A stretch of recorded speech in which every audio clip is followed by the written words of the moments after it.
ఈ రోజు మన ముందున్న అతి పెద్ద సమస్య వచ్చిందయ్యా వయ్యారి. మెడికల్ కాలేజ్లను ప్రైవేట్ కబంధ హస్తాల్లోకి నెట్టివేయడం.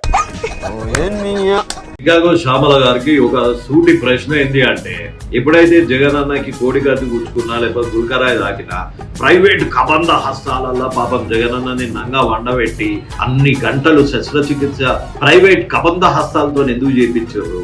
గవర్నమెంట్ హాస్పిటల్ కి దిక్కు లేదా అప్పుడు మీకు? లేకపోతే అంబులెన్స్ రోడ్ రానన్నాడా? ఆటో చూసుకొని పోయేడుతుండే కదా.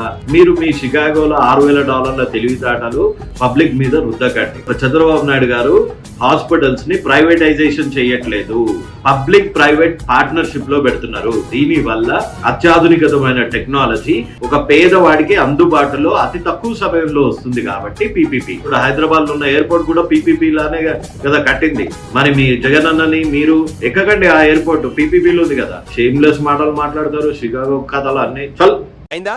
బాగైందా? ప్రతిదానికి ఓవర్ ఎక్స్ప్రెషన్. ఇప్పుడు అనండి. నోరు పడిపోయిందా?